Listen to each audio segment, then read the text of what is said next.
नीतिशास्त्र या एथिक्स, ये शब्द सुनते ही ना अक्सर पुराने दार्शनिकों और मोटी मोटी किताबों की याद आ जाती है।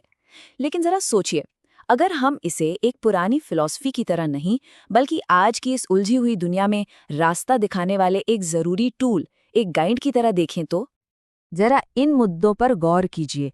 आतंकवाद, वो भ्रामक विज्ञापन जो हमें हर रोज लुभाते हैं, हमारे पर्यावरण को नुकसान पहुंचाता, औद्योगिक प्रदूषण, और अन्यायपूर्ण मजदूरी, ये सब वो चुनौतियां हैं जिनसे हम कहीं ना कहीं हर रोज दो चार होते हैं।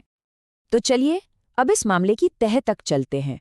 हम असल में समस्याओं की एक ऐसी दुनिया में जी रहे हैं जहां सही और गलत के बीच की लकीर अक्सर धुंधली पड़ जाती है। तो सवाल ये उठता है कि इस पूरी उलझन में कोई अपना रास्ता खोजे तो खोजे कैसे। और बस यहीं पर नीतिशास्त्र की एंट्री होती है।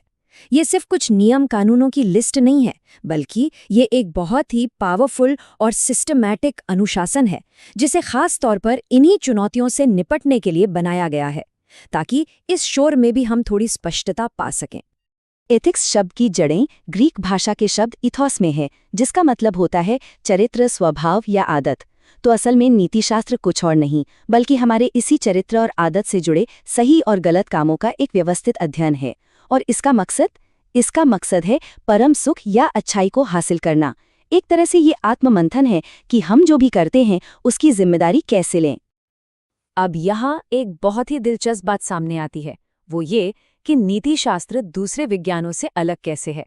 देखिए, साइकोलॉजी पूछती है इंसान व्यवहार करता कैसे है, लेकिन नीतिशास्त्र पूछता है इंसान को व्यवहार करना कैसा चाहिए। ये क्या है की बजाय क्या होना चाहिए पर जोर देता है, और यही चीज इसे एक नॉर्मेटिव यानी नियामक विज्ञान बनाती है। तो इसका मतलब ये हुआ कि नीतिशास्त्र कोई एक बड़ा उलझा हुआ आइडिया नहीं है, बल्कि ये नैतिक सवालों को समझने का, उन्हें एनालाइज करने का एक बहुत ही स्ट्रक्चर्ड तरीका है। इसे समझने के लिए एक्सपर्ट्स नैतिक सवालों को 3 लेवल पर देखते हैं। सबसे पहला है मेटा एथिक्स।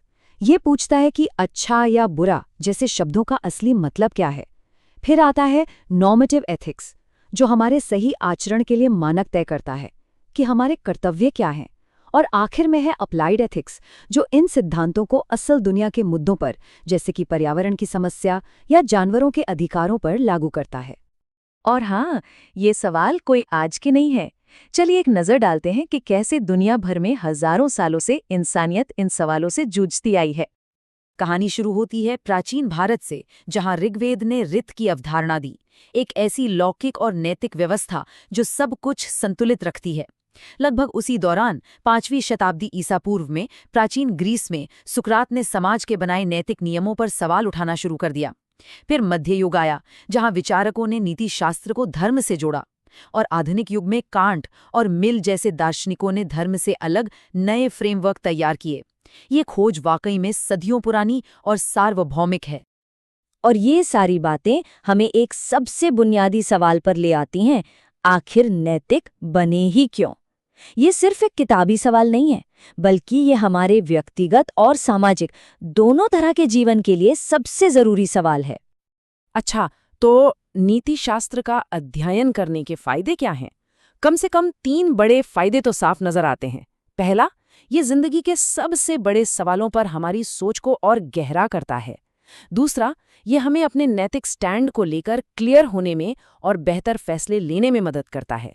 और तीसरा, ये मुश्किल समस्याओं को सुलझाने के लिए हमारे लॉजिकल स्किल्स को और तेज करता है। और इस पूरी बात को एक लाइन में बहुत ही खूबसूरती से कहा गया है, नैतिकता बहुत कुछ पोषण की तरह है। जैसे पोषण हमारे शरीर का ध्यान रखता है, वैसे ही नीतिशास्त्र हमारे नैतिक स्वास्थ्य का। तो ये कोई बंदिश नहीं है, बल्कि एक अच्छे जीवन के लिए जरूरी पोषण है। तो ये सब जानने के बाद अब सवाल ये उठता है कि वो कौन से विकल्प हैं, कौन से चुनाव हैं जो किसी के भी नैतिक जीवन को सबसे अच्छा पोषण दे सकते हैं। इस पर सोचना वाकई बहुत जरूरी है।